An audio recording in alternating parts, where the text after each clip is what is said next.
So after watching 2020's Blumhouse horror thriller reboot of the old TV series Fantasy Island, do you want to know what my fantasy is? That they don't bother making a sequel to this piece of shit. Have you checked the children?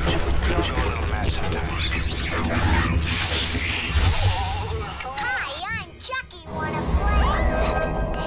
Sometimes that is better. You're gonna need a bigger boat. What's up, everyone? Welcome back to the Horror Show. I'm Cecil Laird, and that's right, I'm here to talk about 2020's Fantasy Island. This is a Blumhouse developed reboot of the original Fantasy Island TV series, where people would go and it would be their story for an episode. They would show up to Fantasy Island and live out a fantasy, and it was Mr. Rourke and his little diminutive partner, a little person, Tattoo. And so that's what that show was about. This is again, Blumhouse developed horror thriller reboot of that idea. So they try and make a horror movie out of that idea. And there's a lot and a little to talk about this movie. I'm going to say right off the bat, my overall thoughts were, I was not impressed. I felt like it was a waste of time, although I was prepped for a much bigger waste of time than it ended up being. And let me just explain that real quick. When I went in, I find it a habit now where I go into a movie, I'm going to check the runtime just because I want to know if it feels long or not.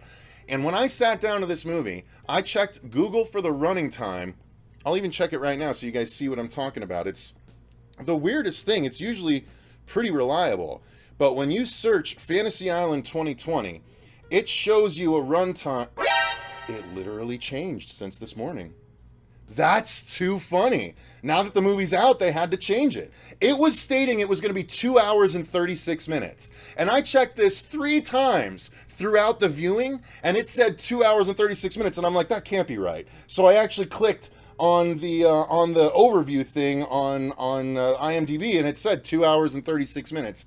And I was like, oh my God, I don't know what's going on. And then it gets to about the hour and 45 minute mark, and it seems like it's wrapping up, and I'm like, I can't believe I have another almost hour of this left. And then they wrap up the movie, and I was like, oh, that was a mistake. So they didn't not only did Blumhouse not release this movie for early screenings for press, but they didn't even let it show on Thursday night. You know how most movies now, they'll open Thursday night? Almost all horror movies, all of the January horror movies were open Thursday night at 7 and then 10.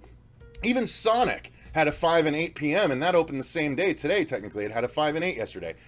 Blumhouse did not allow, at least in Arizona, and I gather from some other states as well. I think Cody's in Georgia, and he said there was none over there either. They were trying to keep a lid on this movie until the very release date, which is the Friday, not even a 7 and a 10 the night before. And I can see why. This movie is a train wreck. I mean, it's not busted to the point of being just a broken film, but it's full of cliches, it's uninteresting characters, it's twists that are predictable and not interesting, which are the 2 cardinal sins of twists in movies, and then they try and button it at the very end with like a heartfelt ending that also is kind of like a throwback, hey, remember the TV show? And I'm like, really? That's what we're doing after the last hour and 49 minutes that you showed me? So I guess that's my overall thoughts. It's kind of a long version of that. But getting deeper into it, I will. So, yeah, but overall, it's bad, guys. It's bad. It even is bad on the level of Black Christmas, not because of any forced wokeness, but I don't know. Not many of you people saw Black Christmas, which is good, because I'll say that the ultimate villain in Black Christmas is also the ultimate villain in Fantasy Island, and I could not believe it. I could not believe it. I literally tweeted while the movie was going, when they revealed this, I was like, you have got to be kidding me. There can't be 2 Blumhouse movies released in 2 months that have this same thing as the villain. And they did. It's so bad. All right, story-wise, it starts off right off the bat with 5 people arriving via, sea skipper plane to this fantasy island where they're all intended to live out their fantasies, or at least a fantasy, rather. Everyone gets one fantasy to try and live out. No one really believes they've just heard about this island. There's no setup to the characters. All the character development is done on the island through the movie, if you want to call it that, which I don't. They needed a setup if you wanted us to care about these characters, because the development we got was not interesting, was not engaging. I wasn't attached to anyone throughout the entire movie.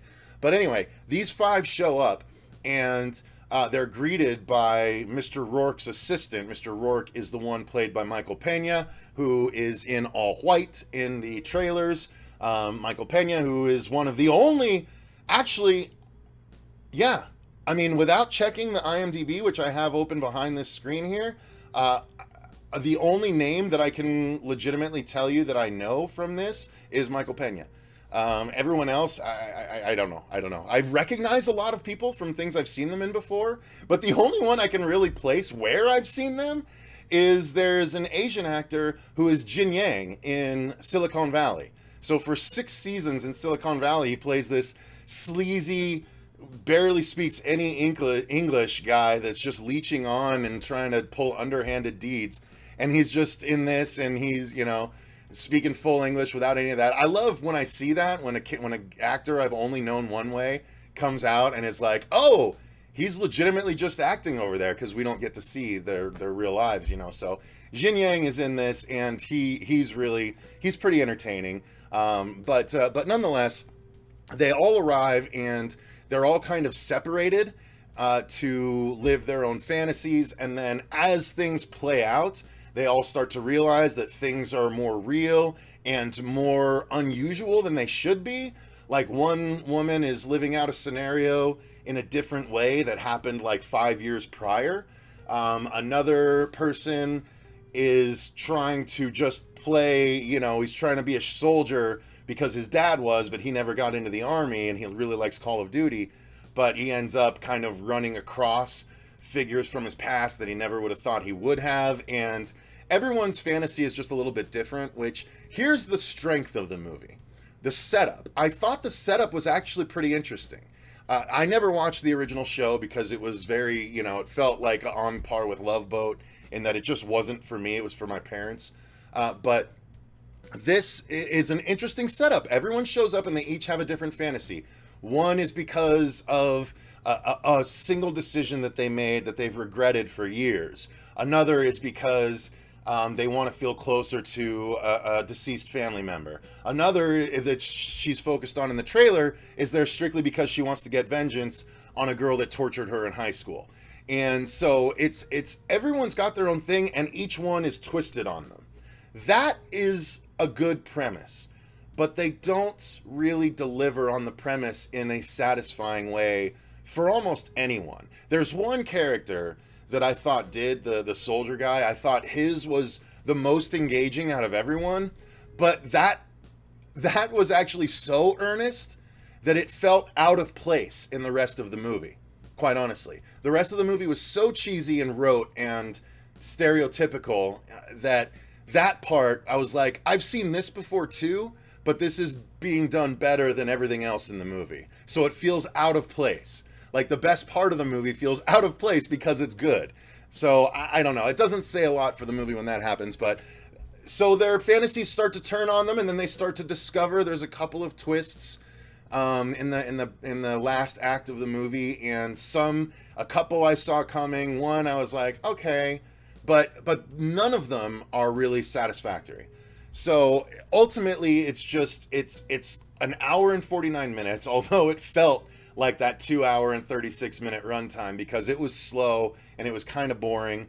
And the moments, there was only brief flurries of action, and most of the time those flurries of action, well, not most, there's like 2 sets of characters that cause the flurries of action, and one of them is a doctor kind of character that's, trying to torture people, and he shows up and does the same thing like 3 or 4 times in the movie throughout it. And I'm like, okay, it's just the same thing over and over again already. So the story just did not hit with me. I thought the premise was good, but they just didn't fulfill the promise of the premise in any satisfactory way. So I can't give it a positive for that.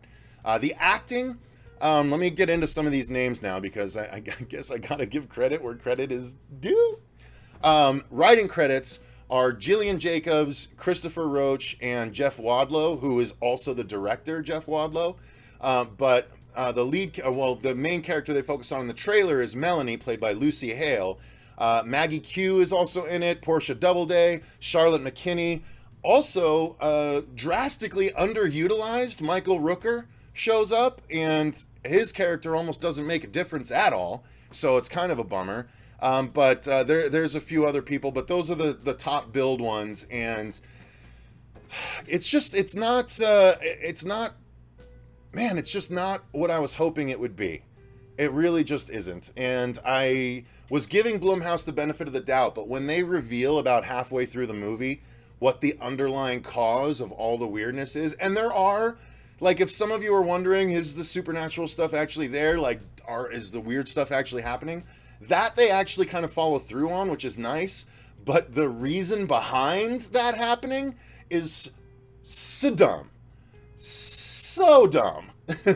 I like to call it so dumb because I'm a big Dalia fan. But it's so bad and ripped directly from Black Christmas.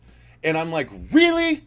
Really? This is what we're doing again, Blumhouse? I am never the guy to take out my phone and do anything during a movie. But there were only 4 other people in the theater, first off. It was an 11:15 showing. So there was only about 4 or 6 other people, and only one in my entire row, and he was about 6 seats over.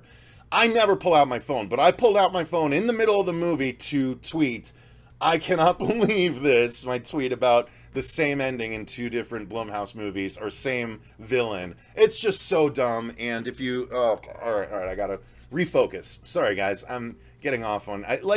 The movie isn't even that bad. It's not on the level of Black Christmas. It's not even as bad as, like, The Turning was, but it's just bad for different reasons.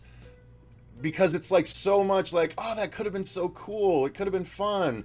I mean, 2 of the characters, Jin Yang and his brother, who is a tall white guy, and they play with that a little bit briefly in a scene. Their whole fantasy is just to do an MTV Beach House scenario for a weekend, and it's kind of just uncreative when you have such a creative premise.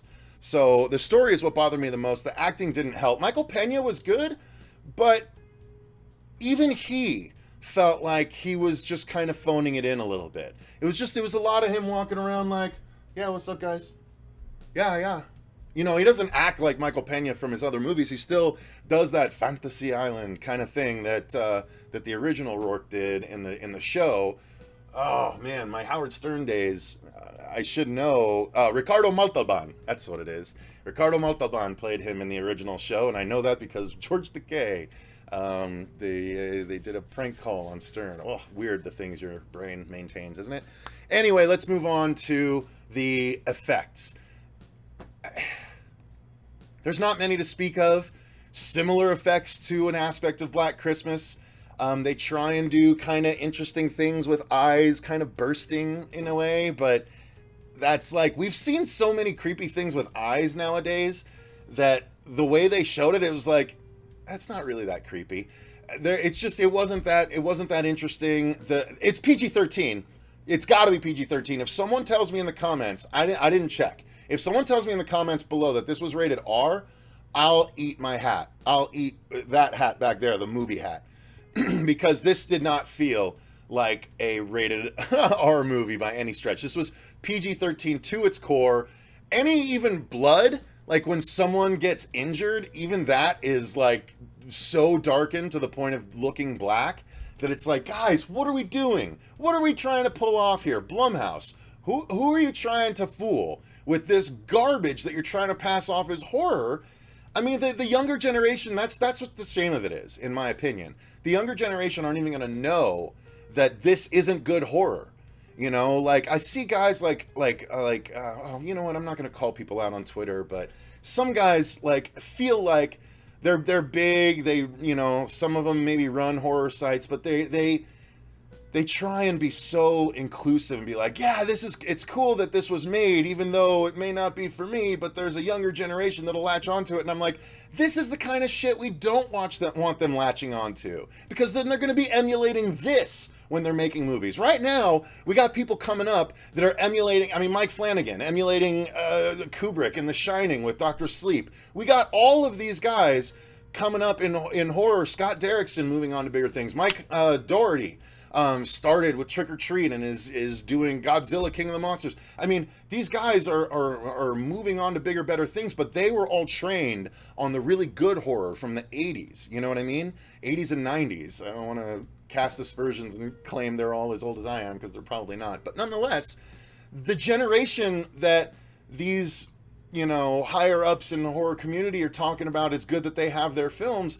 This is what they're going to be emulating, and that scares me going forward. So that means in 20 years, we're going to have another glut of garbage that's because they're emulating this glut of garbage. Do you know what I mean? Like, I think I wouldn't be surprised if some of the stuff that's being made now are by people that were coming up in the mid-2000s, where it was the weak-ass part of horror, So it's all cyclical, and I'm concerned about that slippery slope as far as future generations thinking this is good horror, because Fantasy Island 2020 is not good horror.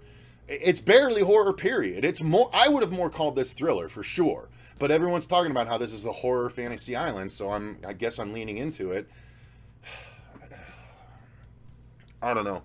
Guys, the music is nothing to speak of. There's nothing that was so interesting that I was like, ooh, music, or anything like that. So, sound design, it's serviceable. But yeah, all in all, just not an enjoyable film. It's a premise left undelivered on its promise. And that's the best I can say about it. I don't know. Sorry, guys. I know some of you guys get bummed out when we come on here and just talk down about a movie or whatever. It's not... These reviews certainly don't do as well as the ones where I come on and I'm like super positive and hyped about a movie or anything, but I gotta be straight with you guys. This is just a bummer. It's not worth your time. Wait for it to come out on Netflix and waste your hour and 50 minutes on it then if you really want to. But I don't recommend you spend the money on it as well, because ultimately you'll just be mad at yourselves. So I'm trying to help you avoid that. I use my AMC A-list, so I saw Sonic yesterday and I saw this today, technically for free. I'm paying $20 for the whole month. If you guys have access to AMC theaters, get on the A-list. Do it that way. $20 a month, 3 movies, no matter 3D, special engagements, whatever. 3 movies every single week for $20 a month. I mean, come on. What are we talking about here? So I don't feel like I lose out when I see movies like this, or The Turning, or the new Grudge on AMC's dime, essentially. So anyway, that's a bit of a diatribe, but I hope you guys enjoyed the video. If you enjoyed it, click the like button and subscribe. While you're down there, there is a link to in the description box for our Patreon, where you can actually tell us movies that you want us to review or do commentaries for, other things like that. Again, that link is in the description box. But thank you guys very much for watching. Tomorrow, Fuego has a live, or today, if you're watching it on Saturday, a live review of Finally Under the Dome by Stephen King, I believe, for his Hail to Stephen King. And then we've got some more Lock and Key coverage coming up next week. And Sunday, we might be doing a live commentary as well. So stay tuned here, you guys. It's YouTube. We don't do that anymore. God, age. Keep subscribed to us and you'll see that stuff coming forward. But until next time, I've been Cecil Laird, old man Cecil Laird, and remember, stay scared.